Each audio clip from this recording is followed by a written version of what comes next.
그 블레셋 사람이 또 다윗에게 이르되 내게로 오라. 내가 네 살을 공중의 새들과 들짐승들에게 주리라. 하는지라. 다윗이 블레셋 사람에게 이르되 너는 칼과 창과 단창으로 내게 나아오거니와 나는 만군의 여호와의 이름 곧 네가 모욕하는 이스라엘 군대의 하나님의 이름으로 네게 나아가노라. 영과 진리로 예배하라 하신 하나님께 예배드립니다. 우리의 영의 눈이 열리게 하시고 말씀들을 귀를 열어 주옵소서.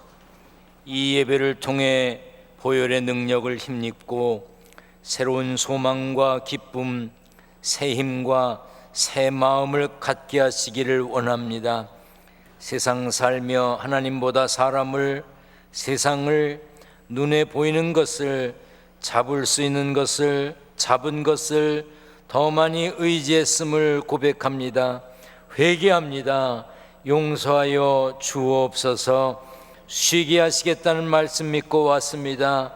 기쁨과 평안 가지고 돌아가는 하늘 사람 되게 하여 주옵소서. 힘들기도 했고 외롭기도 했고 가슴 아픈 일도 있었으나 명절을 잘 보내게 하시고 예배의 자리에 있게 하심 감사드립니다. 우리와 예배의 자리에 함께 있지 못한 이들을 위해 기도합니다. 객지에, 외국에, 군대에 있는 이들, 특별히 병상에 있는 이들을 긍휼히 여겨 주옵소서. 중환자실에 있는 환자도 있습니다. 멀리 호주에서 공부하던 학생이 치료 중인 가운데 수술을 받고 있습니다. 아버지 하나님, 저들에게 평안함의 소식이 오고 가게 하여 주옵소서. 인터넷과 휴대전화로 예배에 동참하는 이들도 기억하며 기도합니다. 모두에게 예배의 감동을 허락해 주옵소서. 말씀을 전합니다. 성령으로 붙들어 주옵소서. 예수님의 이름으로 기도하옵나이다. 아멘. 할렐루야. 명절 잘 지내셨습니까? 좋은 일도 있었을 것이고 좋은 분들을 만나기도 하셨을 텐데 힘들고 섭섭하고 외롭고 가슴 아픈 시간을 보낸 분들도 계실 겁니다.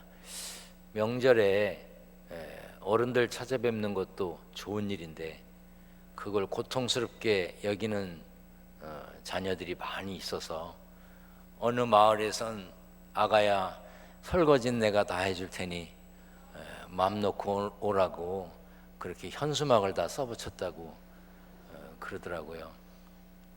그래서 저도 다음에 며느리 올 땐 내가 설거지 해야 되겠구나 그런 생각을 했습니다. 여러분들 이 자리에 계신 것 감사합니다. 어떤 분이 제게 보여주셨는데 오늘이 2단 신천지 무슨 큰 체육대회가 있는 날이라 오늘 안 온 이들이 수상하다네. 그래서 오늘 안 온 이들은 왜 안 왔는지, 정말 시골에서 안 온 건지 집중 조사를 해야 된대요. 그렇다고 여러분이 하지 마시고 제가 알아서 할 테니까 옆에 분과 인사합니다. 명절 잘 지내셨습니까? 네.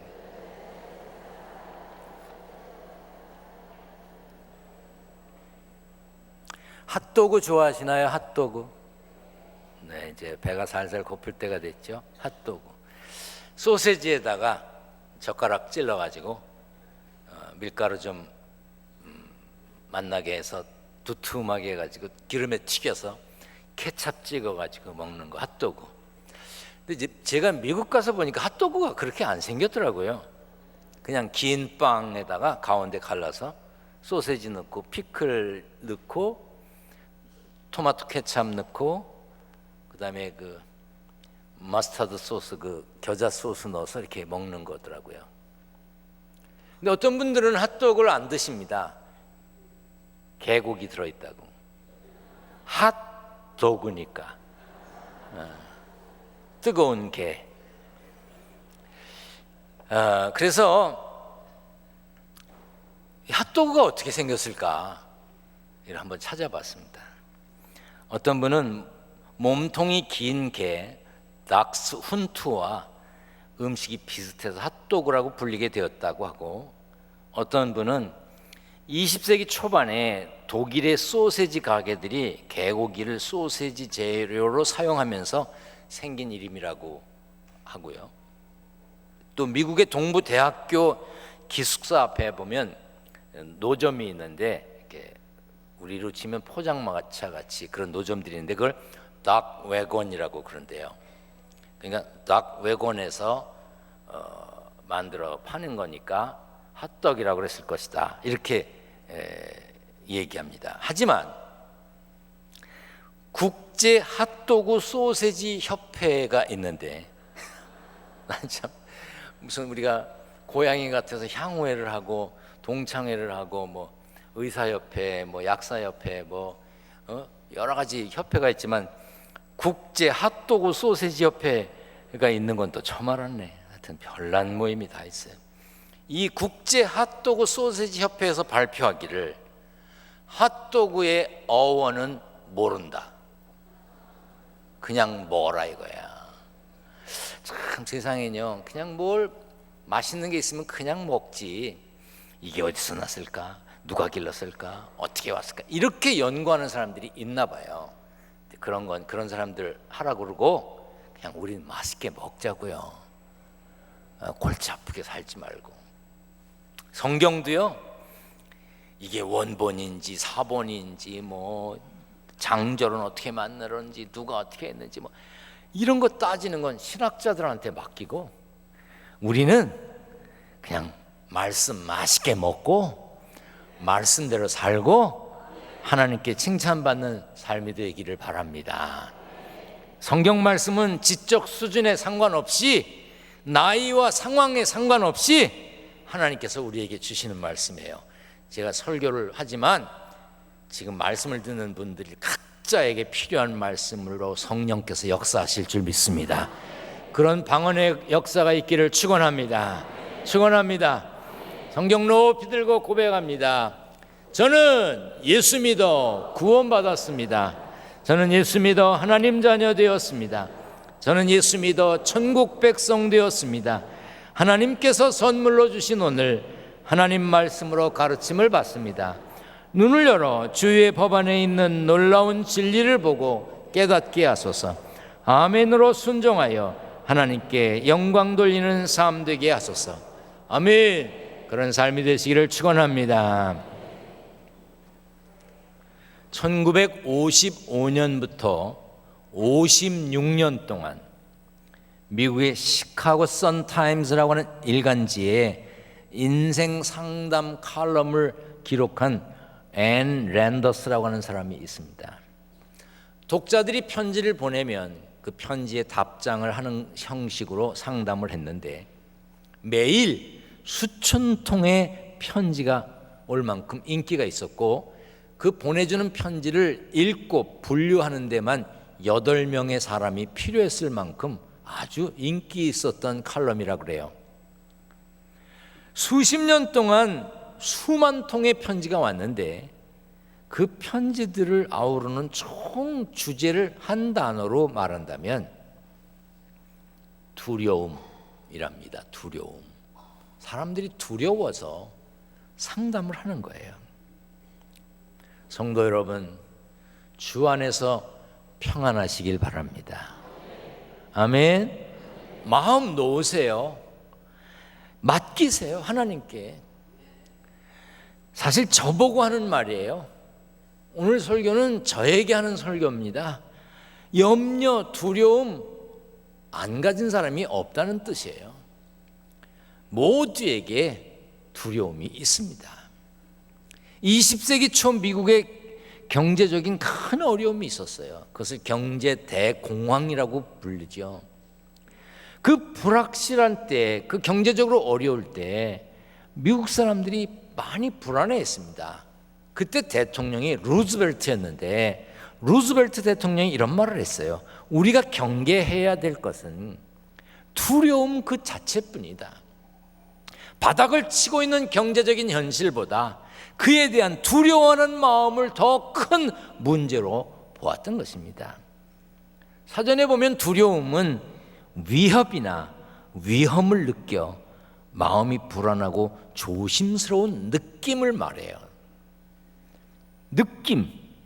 느낌으로 시작해서 느낌으로 끝날 수 있을지도 모르는 게 두려움이에요. 결국 두려움은 우리가 직면하는 실제적인 문제보다 마음의 문제, 감정의 문제일 수 있습니다. 거인 골리앗을 앞세운 블레셋이 이스라엘을 공격하기 위해서 에베스 담밈에 진을 치고 있었습니다. 당시 블레셋 군대를 상대하던 이스라엘 사람들의 반응은 이랬습니다. 사울과 온 이스라엘이 놀라 크게 두려워했다고 그랬어요. 왜 그랬습니까? 블레셋과 싸워서 졌습니까? 골리앗한테 엄청 혼났나요? 아니에요. 성경은 이스라엘이 두려워했던 이유를 이렇게 기록하고 있습니다. 사울과 온 이스라엘이 블레셋 사람의 이 말을 듣고 놀라 크게 두려워했다. 이스라엘은 블레셋과 싸우지 않았습니다. 아직 싸우지 않았어요. 블레셋은 이스라엘과 싸우려고 군대를 모았을 뿐이고 골리앗이 말로 이스라엘을 모욕했는데 그 말을 이스라엘이 들었을 뿐입니다. 그런데 골리앗이라고 하는 거인이 있다는 거, 골리앗이 모욕한 말을 들었다는 것 때문에 두려움에 휩싸였어요.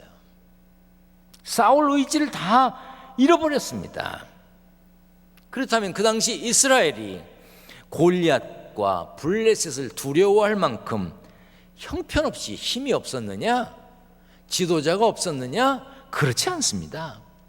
당시 이스라엘을 이끄는 인물은 사울이었는데, 사울 왕이었는데, 사울 왕에 대해서 성경은 이렇게 기록합니다. 사울이 이스라엘 왕위에 오른 후에 사방에 있는 모든 대적 곧 모압과 암몬 자손과 에돔과 소바의 왕들과 블레셋 사람들을 쳤는데 향하는 곳마다 이겼어. 사울 왕이 가는 곳마다 이겼고 싸울 때마다 이겼어요. 사울 왕과 이스라엘 백성들은 전쟁할 줄 아는 사람들이에요. 전쟁에 이길 줄 아는 용맹스러운 사람들입니다. 져본 적이 없어요. 다 이겼습니다. 그리고 골리앗이 크긴 했지만 사울도 만만치 않았어요. 사울이 보통 키가 아니에요. 사무엘상 9장 2절을 보면 기스에게 아들이 있으니 그의 이름은 사울이요 준수한 소년이라. 이스라엘 자손 중에 그보다 더 준수한 자가 없고 키는 모든 백성보다 어깨 위만큼 컸더라. 여기 보세요. 평균적으로 사람들의 키에다가 어깨 위만큼 크다는 건 뭐예요? 40cm 이상 크다는 거예요. 여러분 키, 평균 키가 요즘 얼만큼 됩니까? 한 남자들 평균 키가 얼마쯤 돼요? 한 170쯤 되나요? 그런데 어깨 위로 더 컸다. 큰 사람을 자꾸 지목해서 보고 연예계에서 자꾸 내세워서 그렇지 그렇게 많이 안 커요. 우리가 착각하지 마세요. 보통 사람의 어깨 이만큼 컸대요. 그럼 사울 왕도 대단한 사람이에요. 그뿐 아닙니다. 이스라엘에는 부하 한 명만 데리고 블레셋 적진에 들어가서 적군 20명을 죽여버리고 블레셋을 벌벌 떨게 했던 지혜로운 요나단이 있었어요. 그뿐 아닙니다. 용사라고 불리던 장수 아브넬도 있었어요. 덩치 크고 머리 좋고 지혜로운 왕 있지, 지혜로운 신하가 있지, 장수 있지, 싸울 때마다 이기지, 가는 곳마다 이기지. 그런데 골리앗 앞에서 싸워보기도 전에 벌벌 떨었습니다. 마음에서 이미 블레셋에 졌어요. 물론 골리앗이 키는 컸습니다. 골리앗의 신체 조건이 또 무장이 성경에 나와 있는데 그의 키는 6규빗 한 뼘이요 머리에는 노투구를 썼고 몸에는 비늘 갑옷을 입었으니 그 갑옷의 무게가 놋 5,000세겔이며 그의 다리는 놋 각반을 찼고 어깨 사이에는 놋 단창을 메었으니 그 창자루는 배틀채 같고 창날은 철